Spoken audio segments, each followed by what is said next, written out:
From Washington, the McLaughlin Group, the American original. For over 3 decades, the sharpest minds, best sources, hardest talk. Hello and welcome back. Our guests today are the inestimable political and legal analyst Seth Berensweig. Welcome back, Seth. And the incomparable Ryan Godusky. Welcome back, Ryan. Now let's slip forth to the Thanksgiving political melee. Issue 1, Trump and the judiciary. President Trump this week submitted written answers to questions from Special Counsel Robert Mueller.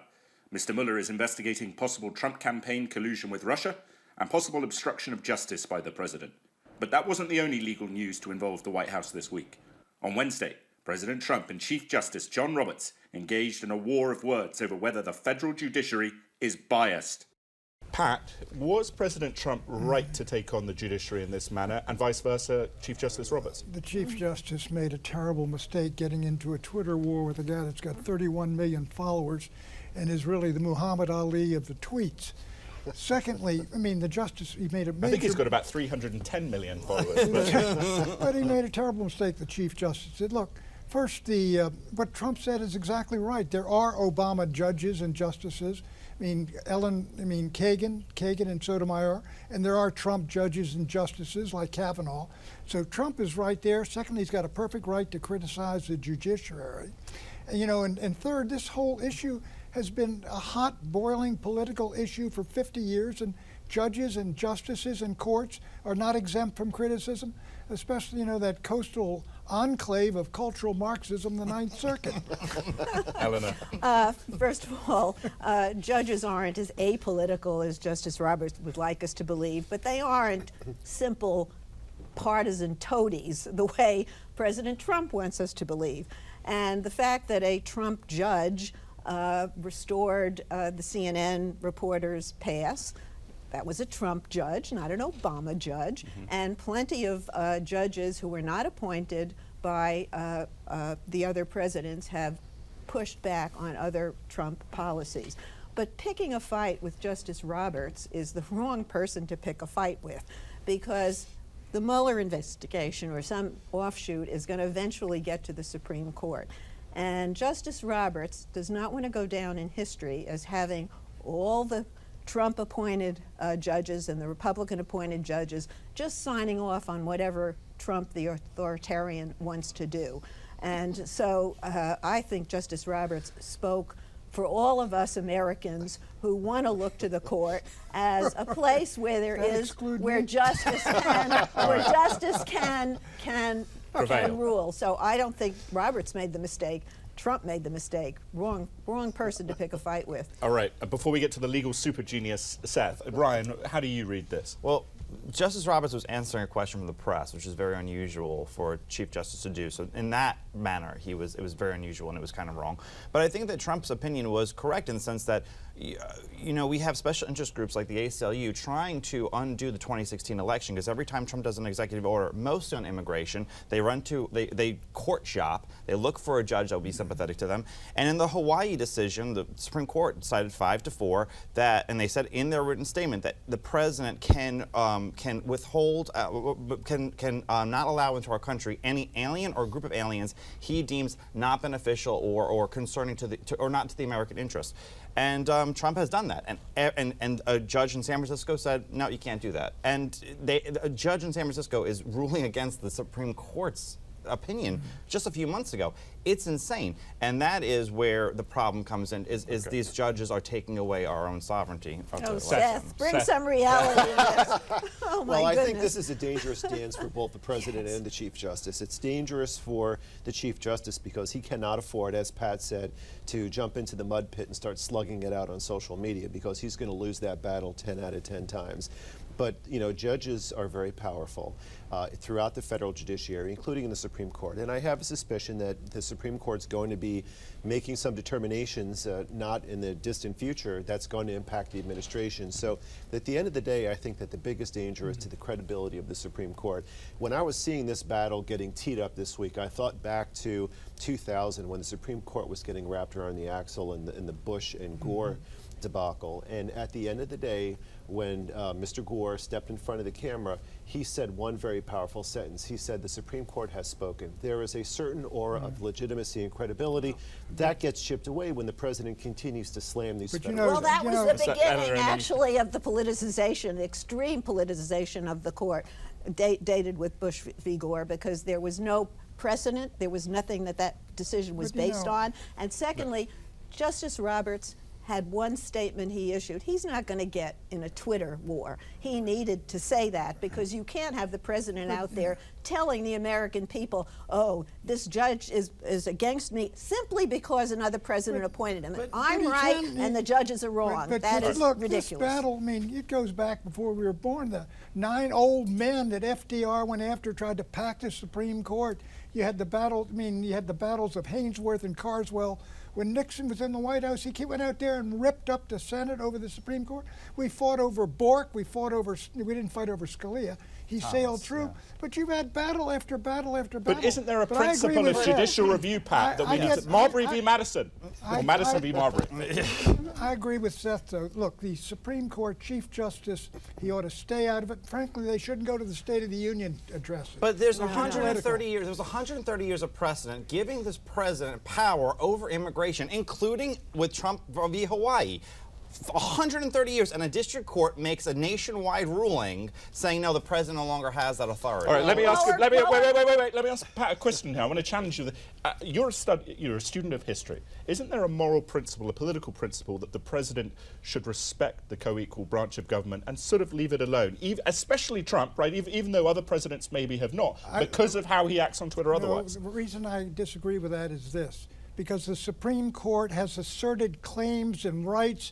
It's done things. It's desegregated the school, declared abortion constitutional right, declared homosexual marriage. It has stepped into the political realm, and it cannot expect immunity once it does that. All right, Seth and then Eleanor. But the platform for that has been with a legal basis. They have done that generally based upon the Constitution and the statutes that underlie that. Earl Warren did? Are you kidding? Well, just to pick the issues because of a limitness of time, you're talking about the Ninth Circuit decision on immigration. Yes, that was a very controversial. The district court within the Ninth Circuit. That's right.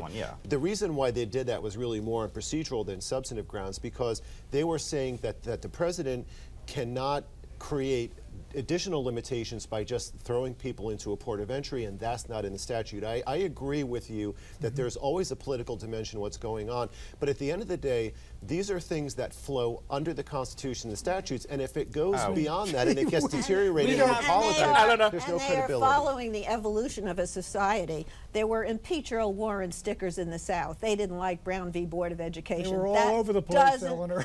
Well, it may be where neighborhoods you visit, not neighborhoods I visit. They were keep them in power. But I have to tell you, Tom. Justice Roberts had to respond. You had justices all throughout, appointed by different presidents, saying their credibility was being undermined by this president. This president is undermining all the institutions. He had to speak back, and he did. Okay, President Obama criticized the Supreme Court right after several of their decisions, and I didn't remember anyone speaking up. And then secondly, I think Ruth Bader Ginsburg said she was going to move to New Zealand if Trump got elected too, which I'm waiting for. But more importantly though, is that it is not a sign for a healthy democracy when you can have special interest groups court shopping, which is what they do. They are looking for a judge who will. All right, Pat. It's not healthy. You can in time. You can in time. I have to tell an anecdote. Phyllis Schlafly was born and raised up in Alton, Illinois, and when I was in St. Louis, the little kids in the 6th grade, they asked him to identify the Chief Justice of the United States, and half the class gave his first name as impeach. But Eleanor, didn't to Pat and Ryan's point about the politicization. Do you remember President Obama? But the State of the Of course, it's not new, and the Republicans and conservatives have turned that into votes ever since the Roe v. Wade, and now you've got a 5-seat, if you include the justice. Conservative majority, and so now you're going to see a lot of Democrats probably not be happy. But there is still, but as Al Gore said, the court still has the last word, and we should have a certain amount of respect, and we cannot let this president undermine the credibility of the court. Let me sprinkle a little bit of optimism here in terms of the credibility of the federal judiciary, because you have developments that you see several times over the last week or two where you see even Trump-appointed judges recusing themselves. There's a sealed case going on within the D.C. Circuit that it's not clear about what it's about, but it's probably related to subpoenas that are coming out of the grand jury and having to do with the legal authority of the special prosecutor's office. The one recent Trump appointee recused himself from that. There are judges that very more often than not follow the law, they follow the Constitution. It's really not that. Let me follow up on what Eleanor said. And you just said yourself, it's a 5-4 court.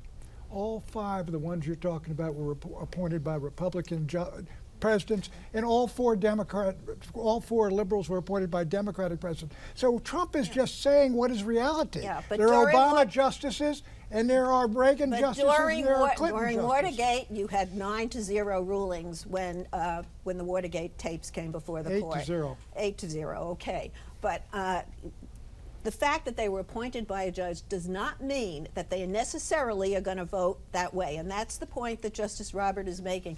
And when I said Trump picked the wrong battle, Roberts does not want this court to go down as a right-wing court handpicked by Donald Trump. And he's going to find He's lots a of swing reasons. vote. All right. He's a swing vote, He'll swing. just as he was on the Affordable Care Act. Okay, Ryan, do you think this is ever going to be? Is this something that has always been with us, or is this an indictment on our present political culture that we're so animated by this? I mean, Pat and Eleanor are more of historians on maybe the court than I am, but I think that it is really not healthy right now, the fact that you have, I mean, a third of the Ninth Circuit Court, I think, what is it, a sixth of all appellate courts are now appointed by Trump. A third of the Ninth Circuit Court is empty right now, is vacant, so he could remake the court and justices. I don't know how you go forward then with the next president, whether they're Republican or Democrat, where you literally just have special interests fighting in different courts. If you take post-World War II, and especially the Warren Court era, it became a huge battleground. The conservative movement helped make it that because of the Warren Court, because of LBJ's attempt to put Fortas in as Chief Justice. All these things started these wars in the Nixon years. The one thing I would just note briefly is that the president has had a profound impact on the circuit courts. There's been a lot of talk about the Ninth Circuit. Yes, they have swung to one side, but with respect to the Fourth Circuit, our local circuit here, that's become very conservative, and that's largely because of the president and these recent They're busy packing the courts with Mitch McConnell, right, and they still have the Senate. All right. So there are more. You're saying there are more justices coming. Okay, we're moving on. You're making my point. When we come back, Mohammed bin Salman being naughty and some other stuff.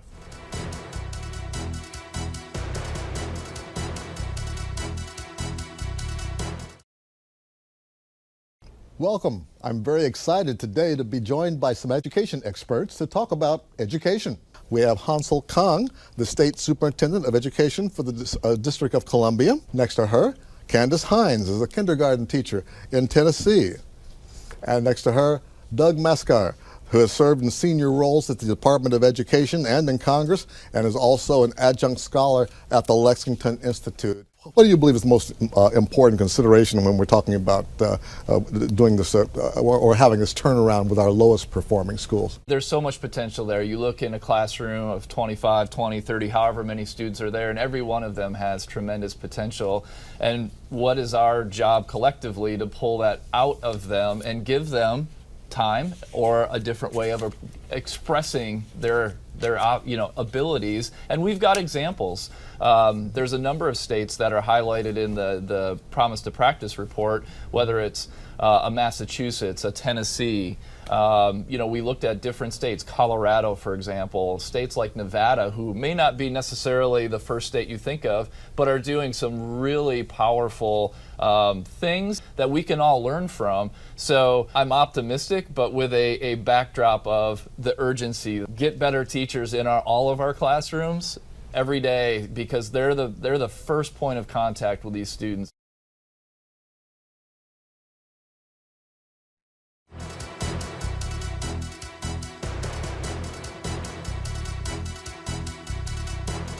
Issue 2, MBS's Trump card. I'm not going to destroy the economy or our country by being foolish with Saudi Arabia. So I think the statement, wait a minute, I think the statement was pretty obvious what I said. It's about America first. President Trump this week drew a line under the Saudi murder of Jamal Khashoggi in Istanbul, Turkey on October 2nd, refusing to blame Crown Prince Mohammed bin Salman for the murder. The Washington Post reports that the CIA assesses that the prince was responsible. The president asserted that U.S. interests with Saudi Arabia must be preserved. Note that the Post was not the first to blame the prince. He was the responsible party there. That will come out eventually.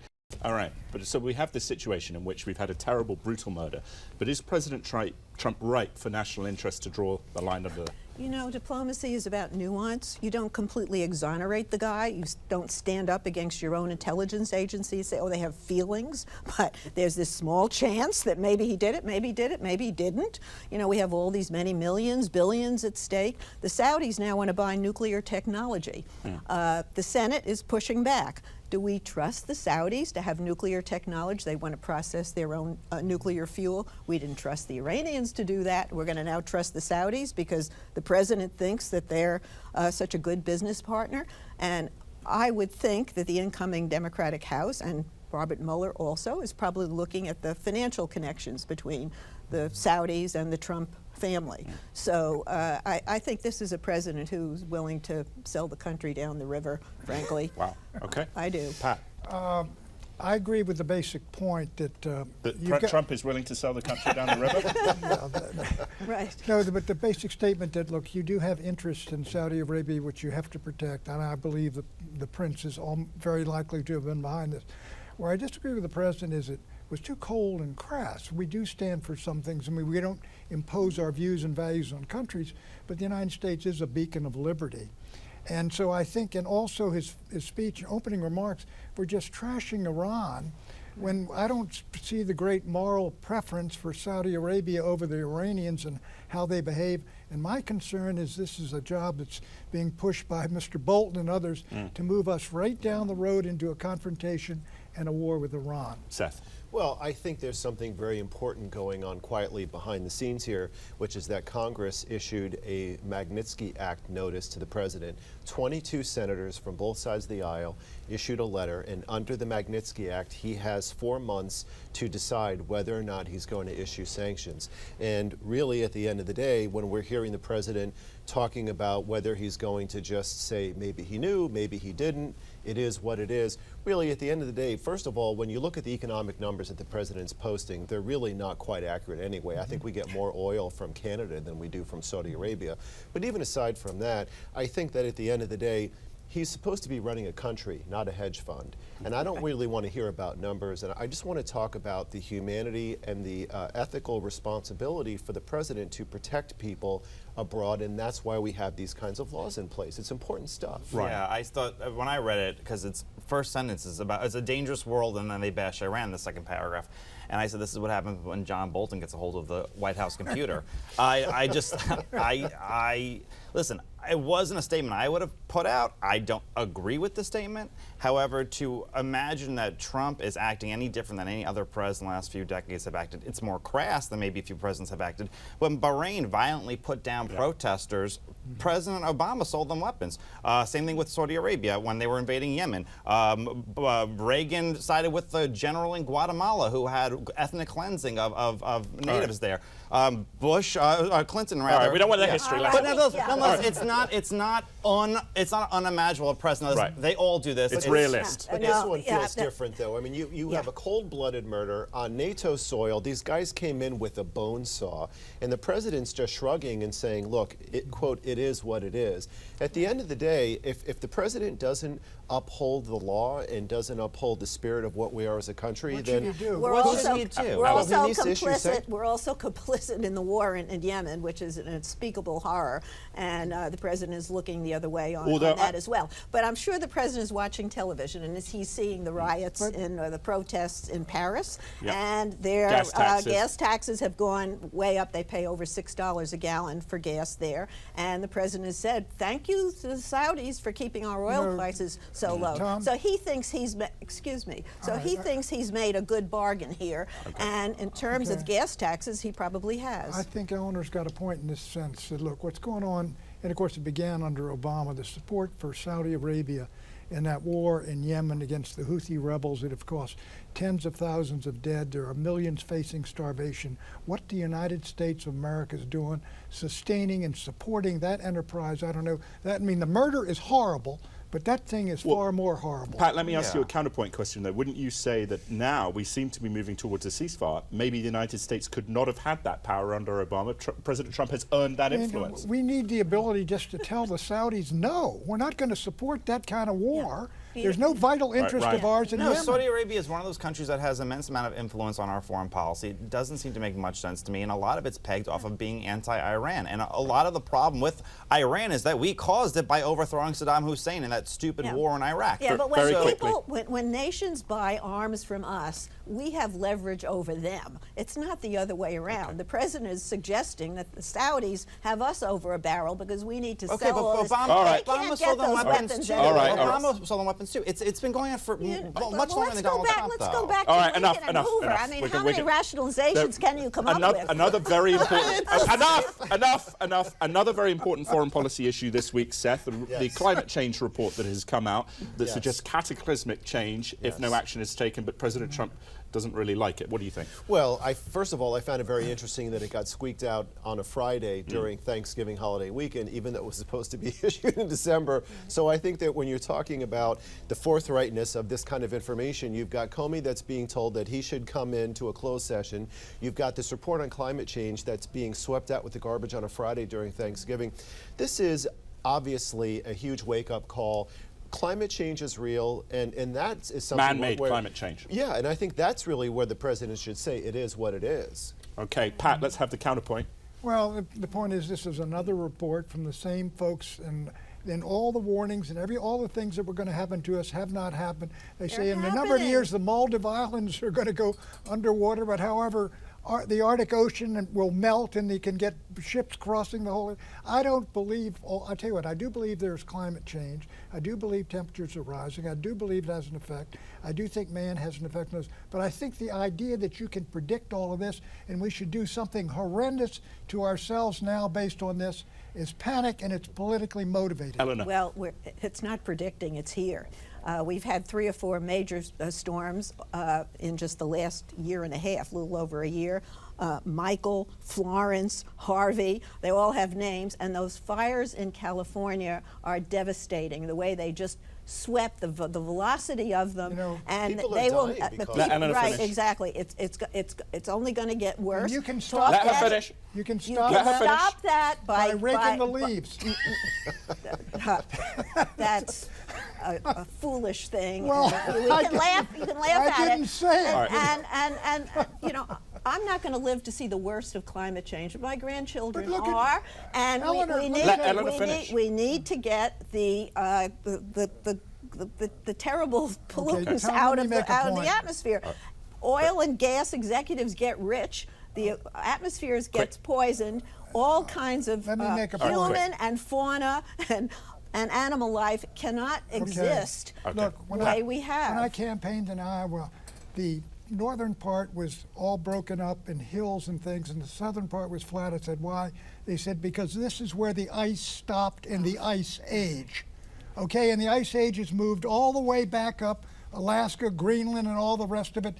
Things are going to happen, and we ought not to do anything dramatic and historic and damaging to ourselves because of your fears. All right, Ryan, let me ask you a question. You can bring on your point at the end. Do you think there is some ammunition for the president's argument here in terms of what we are seeing in Paris, right? A liberal country that on paper is very supportive of action against climate change, but when the gas taxes start going up, suddenly people say, everyone's a purist in their heart, and not really. You know, how many people? I've been to a lot of liberal cities where there's a lot of homeless people sleeping on the streets, and you know they're all about helping each other out. But my bigger point is that Americans' carbon output has been declining over time, not increasing. Including under this president, it's been continuing declining. China's is surging.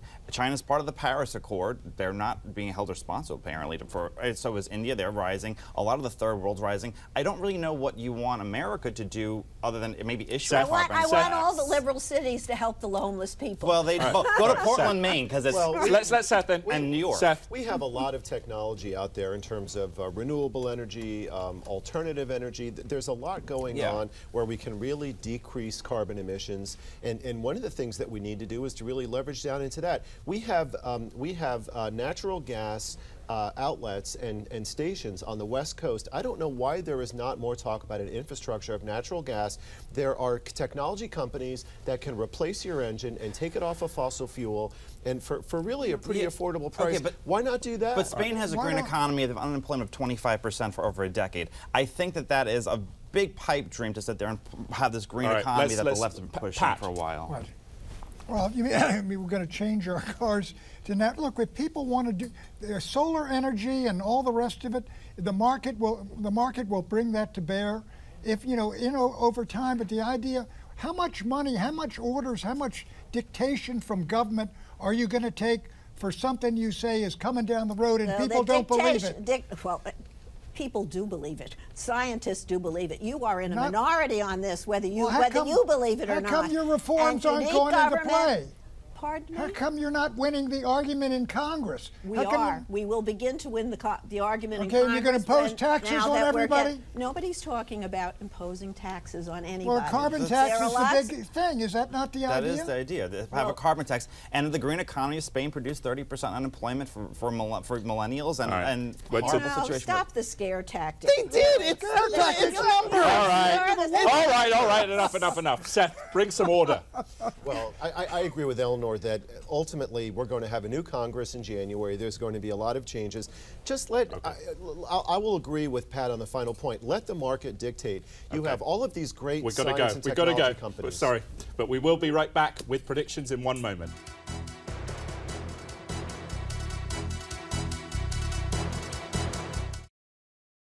The McLaughlin Group is brought to you in part by Eric.org. With gridlock in Washington, states are stepping in to mandate paid sick and family leave policies, creating a compliance nightmare for companies with a nationwide workforce. The ERISA Industry Committee is fighting back. Learn how we can help your company at Eric.org.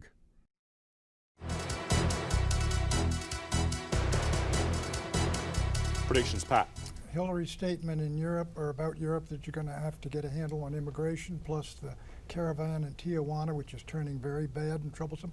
The Gallup poll now shows that immigration is twice as high an issue as health care. Okay, Anna. I thought it was way below health care in the election, but okay, now it's turned up. Secondly, you can run, but you can't hide from the climate change effects. And the president of the World Bank, Mr. Kim, says that we can approach this with market forces. There is a way to do this without simply just raising taxes on everybody. Right. The UN Migrant Pact, which is going to be signed in a couple months, 12 countries have already come out against it. I predict at least 3 more will join them. Look at him looking at the camera. Seth.